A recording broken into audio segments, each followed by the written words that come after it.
This is Lewis Hart for Boxing Social in association with Empire Fight Store and William Hill. Delighted today to be joined with Nick Parpa.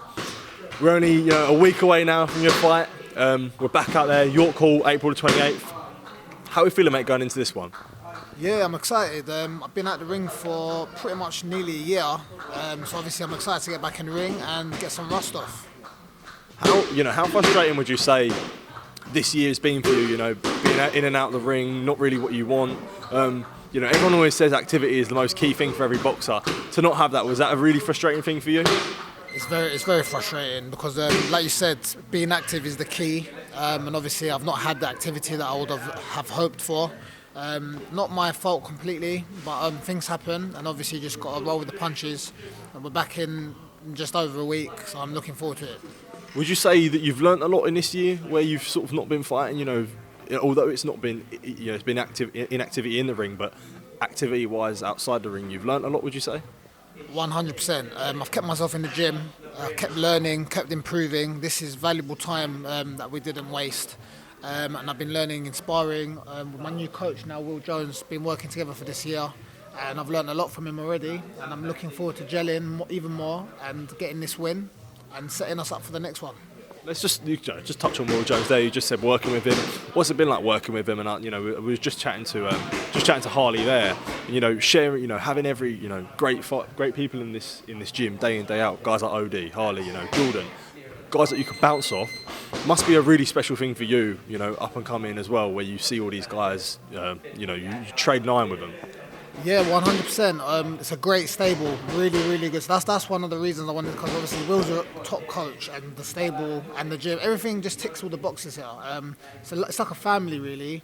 Everyone gets along, everyone pushes each other, everyone spurs each other on, motivating each other. Obviously, we've got like OD's fighting for world title next, so he's leading the way for us. And like I said, it's a great camp, all different levels, but we're all got the same goal at the end of the day. How important is it to have a gym like that, like where you almost feel like a family all together? It's an environment where you feel safe in this environment, and you feel like wherever you are, you can always turn to these guys, because that's one thing that it's a bit underrated in boxing. People don't really talk about the gym environment, but not even just training, but everyone around you as well must be an important thing. Yeah, 100%. Like I said, it's really important to be around good people in boxing. This sport is like, it's a bit of a cruel sport. But you need to be around a good team, people that care for you. And I'll be honest, going to work every day in a good environment is, they say happy fighter is a dangerous fighter. So if you have banter but you get the work done, we have jokes here, but we're all serious. When it comes to business, we're 100% business, but we have banter, and I think that keeps everyone happy and keeps everyone motivated. Exactly, like you said, if you're going to work, imagine going to just a working environment where you weren't happy, or you had a working environment where it's no different to an office at the end of the day. So having that is so important. Moving on from that, you was obviously meant to fight for the English cruiserweight title. Obviously not fighting for it this time, but moving on, that definitely is still something that you're looking at. Yeah, I was meant to fight for the English title, cruiserweight title, against Luke Watkins, who was the holder. Obviously, Luke went a different way, so that fight never happened. And then obviously there was replacement opponents mentioned to me, which I accepted, and the board never approved some of them. Things like this happen, understandable. We move on from that, but yes, I've now got a new mandatory. Jamie Smith will be fighting each other, and it's not confirmed yet, but it's going to happen, and may the best man win. Is it good to sort of get that title under your name, a big fight for you, whenever it may be? This fight will be massive for you, and getting that English title where you could potentially move on to, we've got the British title fight in a month's time at Bournemouth Stadium. You sort of got one eye on that. I know you focus on the English, but you're going to look at that fight as well, would you say? Yeah, I'm always looking at the titles in my division. I'll keep a close eye on the cruiserweight division.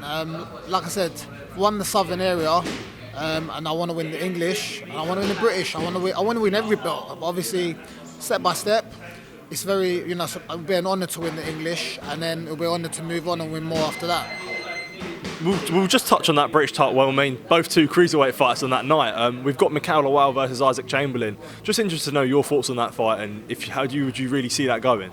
Yeah, it's an interesting fight. I've done some sparring with Mikael. I've never sparred with Isaac. Mikael's got power. He's a powerful guy. strong guy. Isaac, I know he's a good boxer. Like I said, I've never been in the ring with him, so I can't say too much. But I think it's going to be.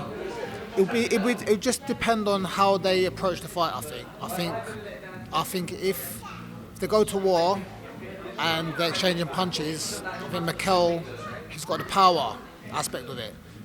But saying that, Isaac's been in with big punches and his chin's been proven, so he can take a punch as well. So it's going to be interesting, man. It's going to be a good fight. Like, may the best man win. Obviously, don't want to see anyone get hurt, but this is boxing, so may the best man win. Is there anyone you sort of look at where you're like, obviously you just said you've had a bit of experience with Lawal. Is there any sort of one that you looking at? Oh, I would rather fight Lawal, I'd rather fight Chamberlain, or does it not matter for you? You know, if we're a British title. I'll be honest, it's literally like whoever's got the title, whenever I'm at that stage or challenging for it, whoever's there, I won't turn down a fight, because these opportunities might not come again. So when you are presented with opportunities like that, you have to take it. And sometimes, if it's a hard fight, you've got to take risks. You have to believe in yourself. So whoever's in front of me, let's dance, you know what I mean? Well, just sort of close this interview off, what are we expecting on April the 28th from yourself? Yeah, you'll be expecting, hopefully I won't be as rusty as I think I'll be. But no, do you know what? The last fight I had last May, I was out the ring for 3 years prior to that, and I got the first round stoppage, 3 knockdowns in the first round against a game opponent. He came to win, he had the winning record, so I could shock myself. I believe I'm going to be sharp. I've been training very hard, and like I said, I was training towards the English title fight. That never happened, so this is kind of a run out, but I am ready to go. I was ready weeks ago, to be honest, so I'm excited. Well, Nick, it's been good talking to you, mate. It's been good to being down the gym, so thank you for your time, man. I'll see you next week. Top man. Thank you, bro. Likewise, and thanks for having me on the show, man. Not a problem, man. Thank you, mate. Cheers.